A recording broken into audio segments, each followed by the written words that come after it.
मधुबन के बाबा, मधुबन के बाबा मुरली वाले, आपका क्या कहना, आपका क्या कहना। ओम शांति। आज 7 दिसंबर 2024 के साकार मधुर महावाक्य हैं। आज मीठे मीठे बाप दादा बोले, मीठे बच्चे, सारा मदार कर्मों पर है। सदा ध्यान रहे कि माया के वशीभूत कोई उल्टा कर्म न हो जिसकी सजा खानी पड़े। बाबा ने कहा, मीठे बच्चे, सारा मदार कर्मों पर है। सदा ध्यान रहे कि माया के वशीभूत कोई उल्टा कर्म न हो जिसकी सजा खानी पड़े। बाबा ने आज प्रश्न पूछा कि बाप की नज़र में सबसे अधिक बुद्धिमान कौन है, और उत्तर में बाबा ने समझाया कि जिनमें पवित्रता की धारणा है वही बुद्धिमान है, और जो पतित हैं वह बुद्धिहीन हैं। लक्ष्मी नारायण को सबसे अधिक बुद्धिमान कहेंगे। तुम बच्चे अभी बुद्धिमान बन रहे हो। पवित्रता ही सबसे मुख्य है, इसलिए बाप सावधान करते हैं कि बच्चे, यह आंखें धोखा ना दे, इनसे संभाल करना। इस पुरानी दुनिया को देखते हुए भी ना देखो, नई दुनिया स्वर्ग को याद करो। ओम शांति। मीठे मीठे सिकिलदे बच्चे यह तो समझते हैं कि इस पुरानी दुनिया में हम अभी थोड़े दिन के मुसाफिर हैं। दुनिया के मनुष्य समझते हैं कि अर्जुन 40,000 वर्ष यहाँ रहने का है। तुम बच्चों को तो निश्चय है ना, यह बातें भूलो नहीं। यहाँ बैठे हो तो भी तुम बच्चों को अंदर में गदगद होना चाहिए। इन आंखों से जो कुछ देखते हो सब कुछ विनाश होने वाला है। आत्मा तो अविनाशी है। हम आत्मा ने 84 जन्म लिए हैं। अभी बाबा आया है घर ले जाने के लिए। पुरानी दुनिया जब पूरी होती है तब बाप आते हैं नई दुनिया बनाने। नई सो पुरानी और पुरानी सो नई कैसे होती है, यह तुम्हारी बुद्धि में है। हमने अनेकों बार चक्र लगाया है, अभी चक्र पूरा होता है। नई दुनिया में हम थोड़े ही देवताएं रहते हैं, मनुष्य नहीं होंगे। बाकी कर्मों पर सारा मदार है। मनुष्य उल्टा कर्म करते हैं तो वह खाता जरूर है। इसलिए बाप पूछते हैं कि इस जन्म में कोई ऐसे पाप तो नहीं किए हैं। यह है पतित छीछी रावण राज्य। यह धुंधकारी दुनिया है। अभी बाप तुम बच्चों को वर्षा दे रहे हैं। अभी तुम भक्ति नहीं करते, भक्ति के अंधेरे में धक्के खाकर आए हो। अभी बाप का हाथ मिला है। बाप के सहारे बिगर तुम विषय वैतरणी नदी में गोते खाते थे। आधा कल्प है ही भक्ति। ज्ञान मिलने से तुम सतयुगी नई दुनिया में चले जाते हो। अभी तो यह है पुरुषोत्तम संगम युग, जबकि तुम पतित छीछी से गुलगुल कांटों से फूल बन रहे हो। यह कौन बनाते हैं? बेहद का बाप। लौकिक बाप को बेहद का बाप नहीं कहेंगे। तुम ब्रह्मा और विष्णु के भी ऑक्यूपेशन को जान गए हो, तो तुम्हें कितना शुद्ध नशा रहना चाहिए। मूल वतन, सूक्ष्म वतन, स्थूल वतन, यह सब संगम पर ही होता है। बाप बैठ अभी तुम बच्चों को समझाते हैं पुरानी और नई दुनिया का यह संगम युग है।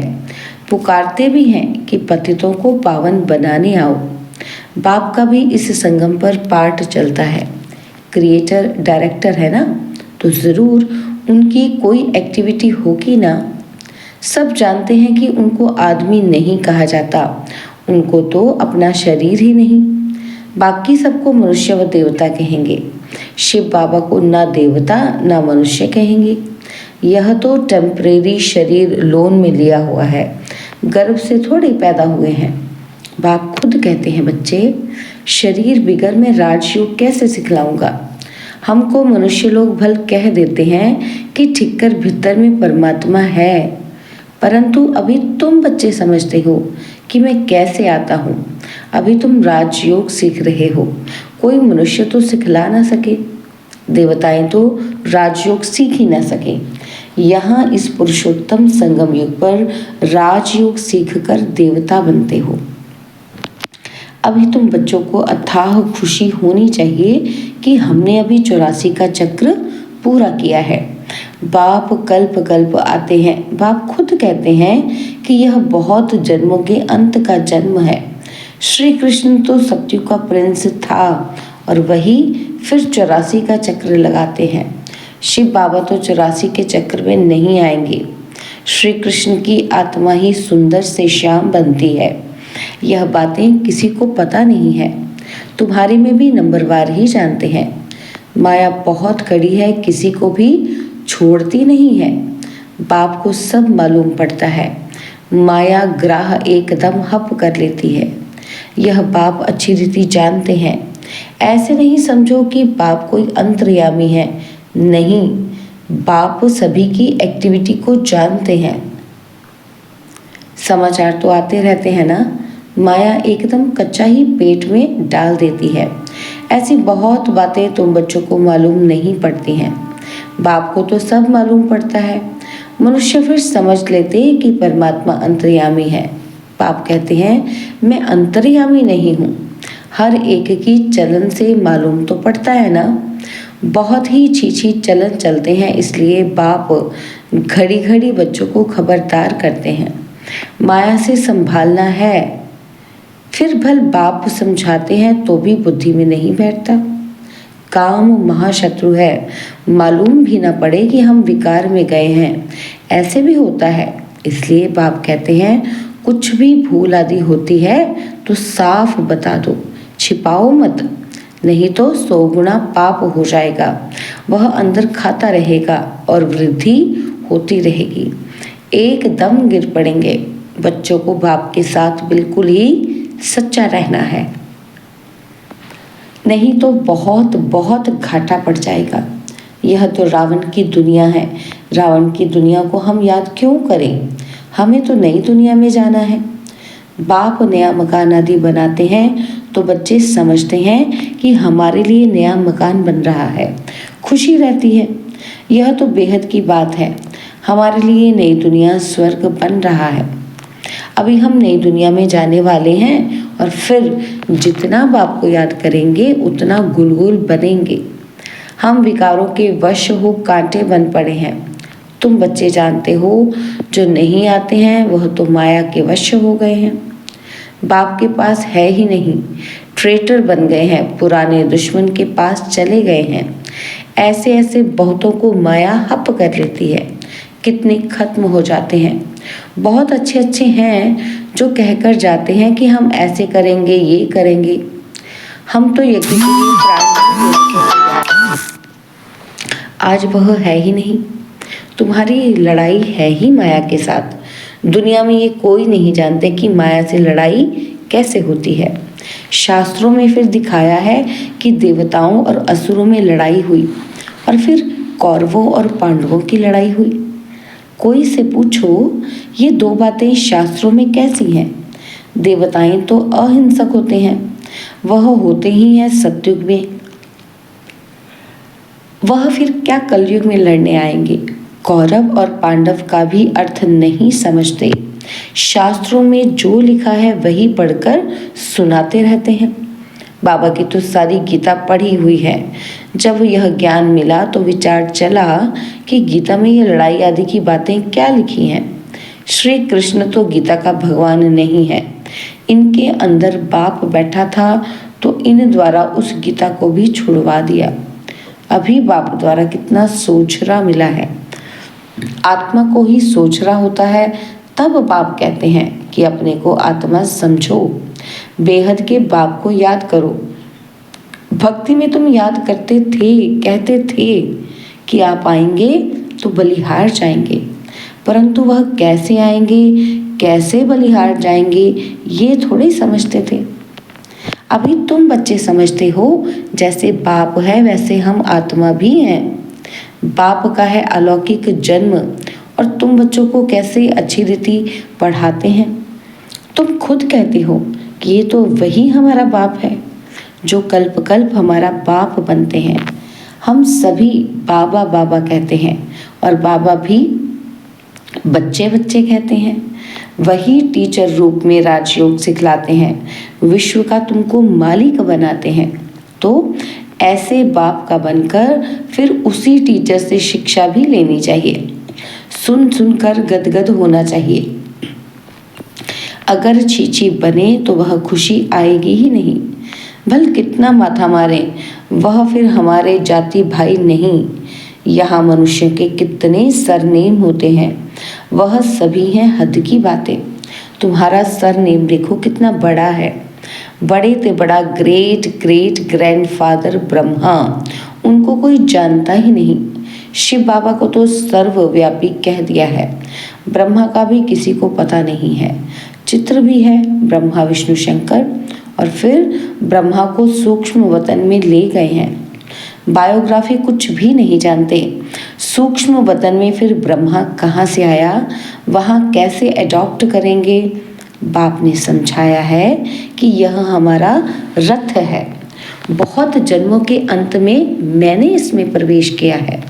यह पुरुषोत्तम संगम युग गीता का एपिसोड है, जिसमें मुख्य पवित्रता है। पतित से पावन कैसे बनना है ये किसी को भी पता ही नहीं है। साधु संत आदि कभी भी ऐसे नहीं कहेंगे कि देह सहित देह के सभी संबंधों को भूल एक मुझ बाप को याद करो तो माया के पाप कर्म भस्म हो जाएंगे। वह तो बाप को ही नहीं जानते हैं। गीता में बाप ने कहा है कि इन साधुओं आदि का भी मैं आकर उद्धार करता हूँ। बाप समझाते हैं, शुरू से लेकर अब तक जो भी आत्माएं पाठ बजा रही हैं, सभी का यह अंतिम जन्म है। इसका भी ये अंतिम जन्म है और यही फिर ब्रह्मा बना है। छोटेपन में गावड़े का छोरा था, 84 जन्म इसने पूरे किए, फर्स्ट से लास्ट तक। अभी तुम बच्चों की बुद्धि का ताला खुला हुआ है। अभी तुम बुद्धिवान बनते हो, आगे बुद्धिहीन थे। यह लक्ष्मी नारायण है बुद्धिवान। बुद्धिहीन पतित को कहा जाता है। मुख्य है पवित्रता। लिखते भी हैं कि माया ने हमें गिरा दिया, आंखें क्रिमिनल बन गई। बाप तो घड़ी घड़ी सावधान करते रहते हैं कि बच्चे कभी माया से हार नहीं खाना। अभी घर जाना है, अपने को आत्मा समझ बाप को याद करो। यह पुरानी दुनिया खत्म हुई कि हुई। हम पावन बनते हैं तो हमें पावन दुनिया भी तो चाहिए ना। तुम बच्चों को ही पतित से पावन बनना है। बाप तो योग नहीं लगाएंगे। बाबा पतित थोड़ी बनता है जो योग लगावे। बाबा तो कहते हैं, मैं तुम्हारी सेवा में उपस्थित होता हूँ। तुमने ही मांगनी की है कि आकर हम पतितों को पावन बनाओ। तुम्हारे ही कहने से मैं आया हूँ। तुम्हें बहुत सहज रास्ता बताता हूँ, सिर्फ मन मना भव। भगवानुवाच है ना। सिर्फ श्री कृष्ण का नाम देने से बाप को सब भूल गए हैं। बाप है फर्स्ट और श्री कृष्ण है सेकंड। वह परम धाम का मालिक है, वह है बैकुंठ का मालिक। सूक्ष्म वतन में तो कुछ होता ही नहीं। सभी में नंबर 1 है श्री कृष्ण, जिसको सब प्यार करते हैं। बाकी तो सब पीछे पीछे आते हैं। स्वर्ग में तो सब जा भी न सके। तो मीठे मीठे बच्चों को हड्डी खुशी होनी चाहिए। कई बच्चे बाबा के पास आते हैं जो कभी पवित्र नहीं रहते हैं। बाबा समझाते हैं, विकार में जाते हो फिर बाबा के पास क्यों आते हो। कहते क्या करूं, रह नहीं सकता हूं, परंतु यहाँ आता हूँ शायद कभी तीर ही लग जाए। आप बिगर हमारी सदगति कौन करेगा, इसलिए आकर बैठ जाता हूँ। माया कितनी प्रबल है। निश्चय भी होता है कि बाबा हमको पतित से पावन गुलगुल बनाते हैं, परंतु क्या करें, फिर भी सच बोलने से कभी सुधर जाऊंगा। हमको यह निश्चय है कि आपसे ही हमें सुधरना है। बाबा को ऐसे बच्चों पर तरस पड़ता है, फिर भी ऐसे होगा। Nothing new. बाबा तो रोज रोज श्रीमत देते हैं, कोई अमल में लाते भी हैं। इसमें बाबा क्या कर सकता है। बाबा कहे शायद इनका पाठ ही ऐसा है। सब तो राजे रानियां नहीं बनते हैं। राजधानी स्थापन हो रही है, राजधानी में सब चाहिए, फिर भी बाबा कहते हैं बच्चे हिम्मत नहीं छोड़ो, आगे जा सकते हो। अच्छा, मीठे मीठे सिकिलते बच्चों प्रति माता पिता बाप दादा का याद प्यार और गुड मॉर्निंग। रूहानी बाप की रूहानी बच्चों को नमस्ते। हम रूहानी बच्चों की रूहानी बाप दादाजी को दिलवा जान सिकवा प्रेम से नमस्ते। ओम शांति। प्यारे बाबा, मीठे बाबा, मेरे बाबा, शुक्रिया बाबा, शुक्रिया बाबा, शुक्रिया। धारणा के लिए मुख्य सार है, पहला पॉइंट है बाप के साथ सदा सच्चा रहना है। अभी कोई भी भूल हो जाए तो छिपाना नहीं है। आंखें कभी क्रिमिनल ना हो इसकी संभाल करनी है। और सेकंड पॉइंट है सदा शुद्ध नशा रहे कि बेहद का बाप हमें पतित छीछी से गुलगुल कांटों से फूल बना रहे हैं। अभी हमें बाप का हाथ मिला है जिसके सहारे हम विषय वैतरणी नदी पार हो जाएंगे। वरदान है पावरफुल ब्रेक द्वारा सेकंड में नेगेटिव को पॉजिटिव में परिवर्तन करने वाले स्व परिवर्तक भव। पावरफुल ब्रेक द्वारा सेकंड में नेगेटिव को पॉजिटिव में परिवर्तन करने वाले स्व परिवर्तक भव। जब नेगेटिव अथवा व्यर्थ संकल्प चलते हैं तो उसकी गति बहुत फास्ट होती है और फास्ट गति के समय पावरफुल ब्रेक लगाकर परिवर्तन करने का अभ्यास चाहिए। वैसे भी जब पहाड़ी पर चढ़ते हैं तो पहले ब्रेक को चेक करते हैं। आप अपनी ऊंची स्थिति बनाने के लिए संकल्पों को सेकंड में ब्रेक देने का अभ्यास बढ़ाओ। जब अपने संकल्प व संस्कार एक सेकंड में नेगेटिव से पॉजिटिव में परिवर्तन कर लेंगे तब स्व परिवर्तन से विश्व परिवर्तन का कार्य संपन्न होगा। स्लोगन है स्वयं प्रति और सर्व आत्माओं के प्रति श्रेष्ठ परिवर्तन की शक्ति को कार्य में लाने वाले ही सच्चे कर्म योगी हैं। स्वयं प्रति और सर्व आत्माओं के प्रति श्रेष्ठ परिवर्तन की शक्ति को कार्य में लाने वाले ही सच्चे कर्म योगी हैं। ओम शांति।